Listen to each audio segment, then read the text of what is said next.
बिस्मिल्लाहिर्रहमानिर्रहीम। शुरू अल्लाह के नाम से जो बड़ा मेहरबान और नहायत रहम करने वाला है। विकिपीडिया टीवी के मोहतरम अजीज दोस्तों, अस्सलाम वालेकुम। मोहतरम नाजरीन, आज की इस वीडियो में हम पेश करने जा रहे हैं एक ऐसा दिलचस्प वाकया जिसे सुनकर आपका ईमान ताज़ा हो जाएगा और उसके साथ साथ इस वाक़ये से आपको एक सबक भी हासिल होगा। इसलिए मेरी आपसे मौतबाना गुजारिश है कि इस वाक़ये को मुकम्मल तौर पर समझने के लिए इस वीडियो को एंड तक जरूर देखें। मोहतरम नाजरीन, बनी इसराइल में एक बदकार औरत थी। अल्लाह ने उसे हुस्न जमाल खूब दिया था। वो बदकार भी इंतहा दर्जे की थी। पूरी बस्ती के साथ उसके नाजायज ताल्लुकात थे। वो इतनी मालदार हो गई कि उसने अपने लिए बड़ा महल बना लिया और एक तख्त भी बनवा लिया। वो बन संवर कर मलका की तरह तख्त पर बैठती। उसकी जिंदगी ऐसी ही गुजर रही थी कि एक मर्तबा वो अपने घर का दरवाजा खोलकर तख्त पर बैठी थी। करीब किसी बस्ती का एक नौजवान था जो बड़ा ही नेक था, इबादत गुजार था। वो उधर से गुजरा और गुजरते हुए अचानक उसकी नजर उठी और उस बदकार औरत पर जा पड़ी। उस बदकार औरत की ऐसी तस्वीर उसके दिल में छपी कि वो आगे तो चला गया मगर उसका ध्यान उधर ही भटक गया। फिर वो मराकबे में, तस्बीह में, इबादत में, तलावत में जब बैठता तो उसका दिल नहीं लगता था। उसने रोजे भी रखे लेकिन ख्याल न निकला। उसने अपने आप को काफी तकलीफ पहुंचाई। कई दिन अपने आप को भूखा प्यासा रखा मगर उसके दिल से ख्याल न निकला। हत्ता कि एक दिन उसने सोचा कि इस ख्याल से मेरी जान नहीं छूटती, उस औरत के पास जाता हूँ। चुनाचे उसके पास जो थोड़ा बहुत सामान था उसने वो बेचा और इतने सारे पैसे तैयार किए जितने से वो बदकार औरत उसे अपने पास आने की इजाजत देती थी। वो उस बदकार औरत के पास आया और उसको पैसे देकर उसके पास जाकर बैठ गया। बातचीत करने लगा। अचानक बातचीत के दौरान उसके दिल में ख्याल आया कि मैंने नेकोकारी के इतने साल गुजारे हैं, आज मुझे मेरा रब, मेरा अल्लाह बदकार औरत के साथ बैठे देख रहे होंगे। बस ये ख्याल दिल में आया तो अल्लाह का डर दिल पर गालिब आ गया। उस नौजवान ने कांपना शुरू कर दिया। औरत उससे पूछती है, तुम कांप क्यों रहे हो? तुम्हारा चेहरा क्यों पीला हो गया है? उसने कहा, बस मेरी तबीयत ठीक नहीं। उसने कहा कि फिर तुम जिस मकसद के लिए आए हो वो मकसद पूरा करो और चले जाओ। उसने कहा, नहीं। वो बड़ी हैरान हो गई कि आज तक मैंने अपनी जिंदगी में कोई ऐसा मर्द नहीं देखा जो मेरे करीब इस तरह आ जाए और फिर बुराई किए बगैर यहाँ से वापस चला जाए। ये नौजवान कैसा है? मगर नौजवान ने कहा कि यहाँ से अब मैं जाता हूँ। उसने कहा कि तुम कौन हो, कहाँ से हो? उसने बताया कि मैं इस नाम का बंदा हूँ और फलां बस्ती का रहने वाला हूँ। मेरे दिल में ये ख्याल आ रहा है कि मैंने इतनी उम्र मुसल्ले पर बैठकर गुजार दी, आज मेरा अल्लाह मुझे तेरे साथ बैठे हुए देख रहा होगा।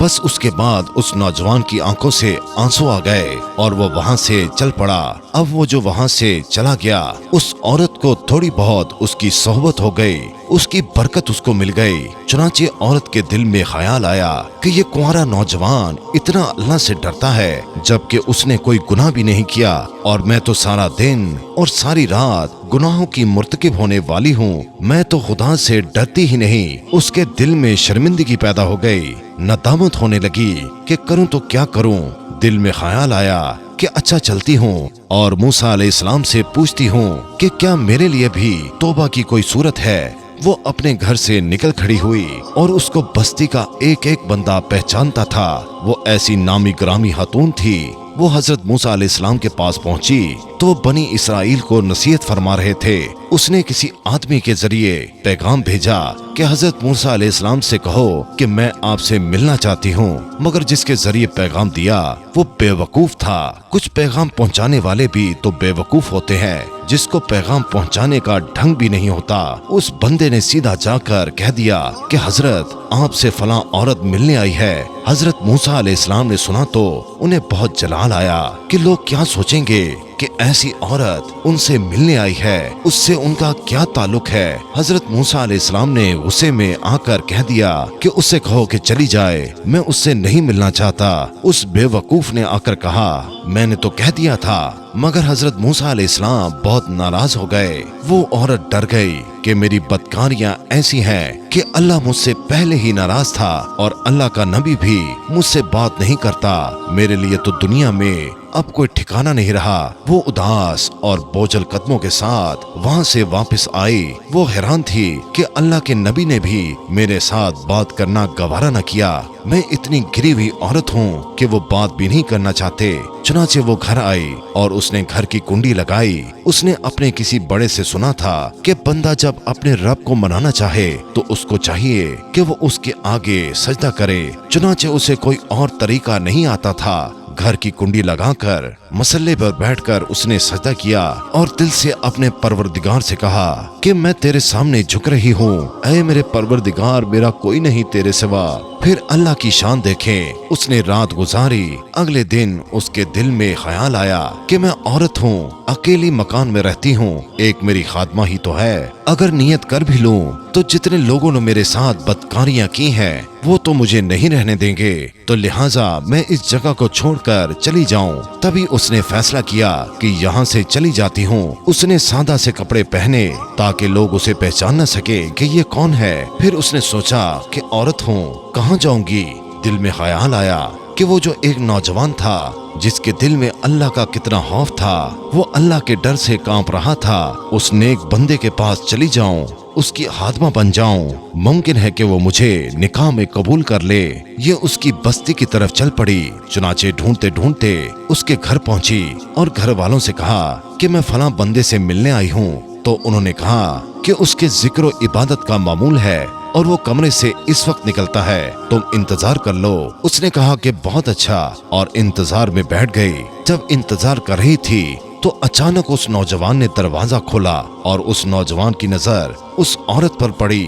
جب نوجوان نے عورت کا چہرہ دیکھا تو اس کو اپنا وہ وقت یاد آ گیا کہ وہ کون سا وقت تھا۔ میں اپنے مسلے کو چھوڑ کر اس کی چارپائی پر جا کر بیٹھا تھا۔ اس نوجوان کے دل میں خوف طاری ہو گیا کہ کہیں یہ میرا ایمان خراب کرنے تو نہیں آ گئی۔ میں نے تو اتنی مشکل سے اس کا تصور ذہن سے نکالا تھا۔ اس نوجوان پر اتنا خوف طاری ہو گیا کہ وہ وہیں گر پڑا اور اس کی جان نکل گئی۔ اس کی موت پر اس کے گھر والوں کے ساتھ ساتھ اس عورت کو بھی بہت رنج تھا۔ خیر 3 دن کے بعد اس عورت نے اس آدمی کے گھر والوں کو بتایا کہ میں تو اس نیت سے آئی تھی۔